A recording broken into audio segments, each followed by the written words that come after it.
Bienvenue sur cette parcelle expérimentale de la station des Gampela. C'est un honneur pour moi, en tant que directeur de l'UFR SVT, de vous accueillir sur cette parcelle. Grâce bien sûr au travail qui est mené ici par l'équipe génétique amélioration de plantes. Vous savez que l'une des missions de cette équipe, c'est de contribuer de façon significative à l'amélioration des espèces, bien sûr, pour survenir à l'autosuffisance et la sécurité alimentaire. Et compte tenu des travaux qu'ils mènent, ils étaient obligés donc de chercher une parcelle pour mener les recherches, les expérimentations avec les étudiants et les professionnels. Cependant, à un certain moment, bien sûr, ça ne suivait pas. C'est là qu'ils ont donc tourné les regards vers l'entreprise Nafaso, qui n'a pas hésité, vraiment, qui a aidé à, n'est-ce pas, à améliorer ces systèmes d'irrigation que nous allons visiter aujourd'hui. Cette station, nous disons que nous menons donc plusieurs activités de recherche et il faut dire que nous avons environ une douzaine d'étudiants qui travaillent donc sur cette station et les travaux donc portent sur une dizaine d'espèces comme vous l'avez certainement remarqué. Et cette parcelle donc a une superficie d'environ 2 hectares et la station donc est équipée donc d'un système d'irrigation.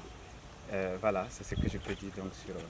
Et quelles sont les variétés qui sont expérimentées sur cette parcelle? Ok, nous travaillons donc sur le taro. Donc derrière moi c'est un champ donc expérimental donc de taro. Nous travaillons aussi donc sur plusieurs types de sorgho.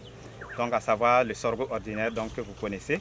Il y a le sorgho donc, à tige sucrée, il y a le sorgho aussi à grains sucrés.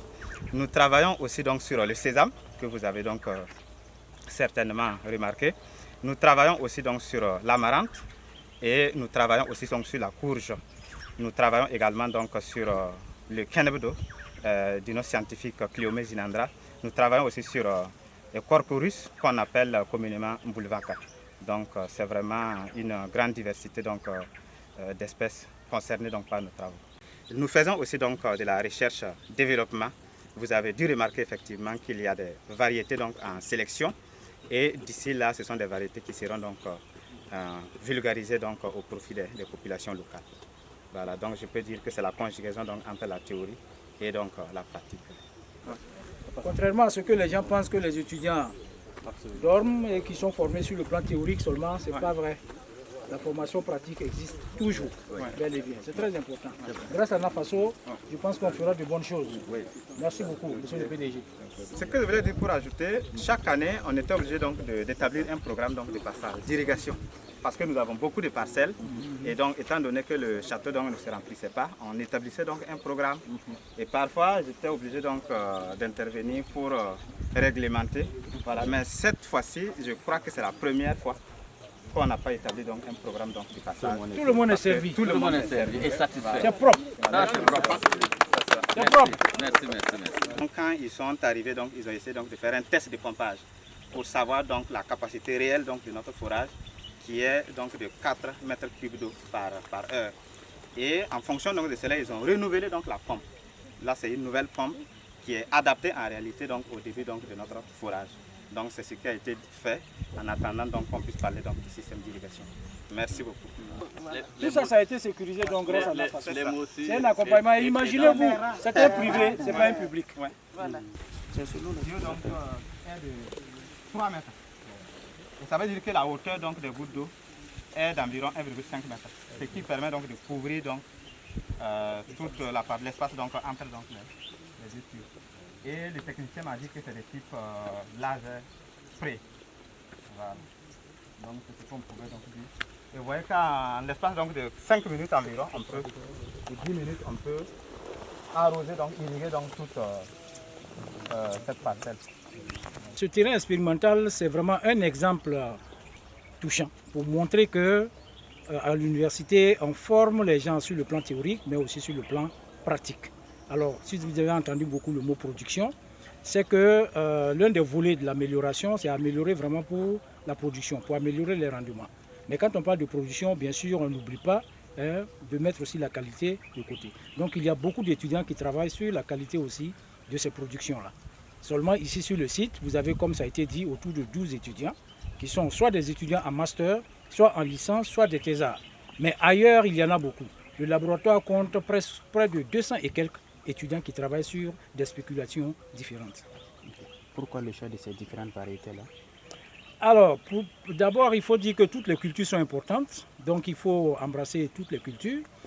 Par culture aussi, il y a beaucoup de variétés, c'est très important parce que n'oubliez pas, le laboratoire s'appelle, disons, l'équipe s'appelle génétique et amélioration des plantes. Ça veut dire que pour pouvoir améliorer parce que ce qu'on a, c'est bien mais ce n'est pas arrivé, donc il faut améliorer. Pour améliorer, il faut avoir une base génétique très importante. Et la base génétique, en un mot très simple, il faut avoir plusieurs variétés. C'est ça qui va vous permettre d'améliorer. Ce que nous faisons, nous le faisons pour nous-mêmes. Parce que ces étudiants sont appelés effectivement à quitter l'université pour aller soit dans les champs, soit dans les bureaux pour nous accompagner. Et nous voyons qu'effectivement, tout ce qui a été fait sur le terrain, si je devais le faire, je le ferais.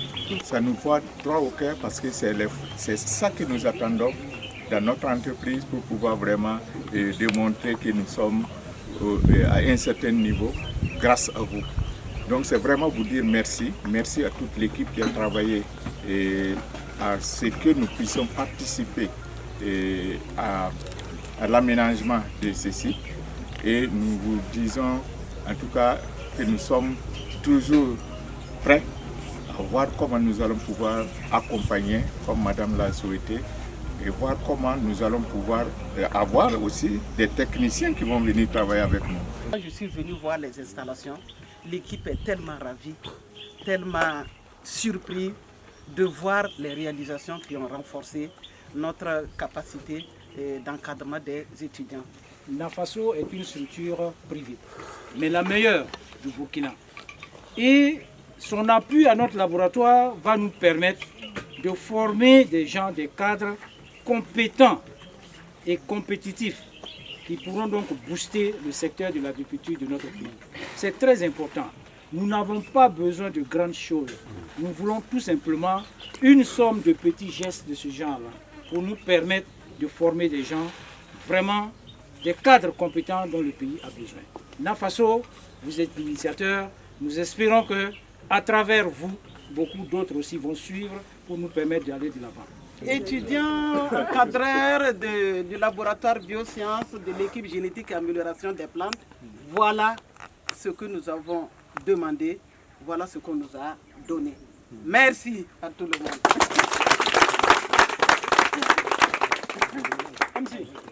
Ce que nous avons vu ce matin, en tout cas, ça nous encourage et ça nous fortifie dans ce que nous faisons. Voir le nombre d'étudiants qu'on a vu en train de soutenir surtout au plus haut niveau. Vraiment, nous sommes satisfaits.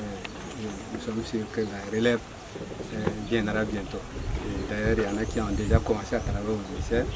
Donc c'est sûr que certains vont nous rejoindre là-bas bientôt pour qu'ensemble on puisse voir comment on peut s'occuper de la nutrition au Burkina. Un exemple de partenariat réussi entre privé et l'université Joseph Kizerbo.